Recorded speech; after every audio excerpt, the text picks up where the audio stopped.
সকালের আজ ঠান্ডা ঠান্ডা ওয়েদারে আজ ঘুমটি তাড়াতাড়ি ভেঙে গেল, তাই আর দেরি করলাম না, ফ্রেশ হয়ে ছোলা সিদ্ধ মুড়ি দিয়ে একটা হেলদি ব্রেকফাস্ট করে নিলাম। ভালো কথা হলো যে আজ সকালে বৃষ্টি হয়নি, আবহাওয়াটা ছিল খুবই সুন্দর। প্রথমে ক্লাস 12-এ সমাপ্তি ম্যামের জুওলজির একটা লেকচার নিলাম। লেকচারটা ছিল 2 ঘন্টার কাছাকাছি, অ্যাপ্রক্সিমেট 2 ঘন্টা। লেকচারের শেষে ম্যাম একটা গান গাইলো, গানটা ছিল জাস্ট ওয়াও। আর হ্যাঁ, যারা জানো না যে কি নিয়ে পড়ছি আমি হচ্ছে নিট এক্সামের জন্য এখন প্রিপারেশন নিচ্ছি। যাই হোক, লেকচারটা কমপ্লিট করে বাইরে বেরিয়ে দেখলাম নদীর জল যেন অনবরত বেড়েই চলেছে।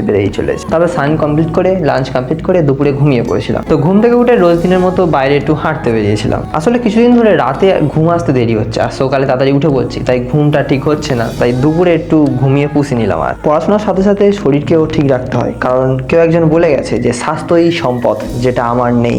যাই হোক, এই নিয়ে আর কথা বললাম না। ইভিনিংয়ে ক্লাস 11-এ বিপিন স্যারের একটা বোটানি লেকচার নিয়ে শুরু করলাম। লেকচারটা কমপ্লিট করে টিফিন করে নিলাম। টিফিনে ছিল পাঁপড় মুড়ি। দেন একটু ব্রেক নিয়ে বেশি টাইম ওয়েস্ট না করে নেক্সট লেকচার শুরু করলাম। ফিজিক্সের একটা এমআর স্যারের লেকচারটা কন্টিনিউ করতে করতে 11টা বেজে গেছিল। বাকি সব নোটসগুলো হালকা করে রিভিশন দেবো। দেখা হচ্ছে নেক্সট ব্লগে, ততক্ষণ জন্য বাই, গুড নাইট।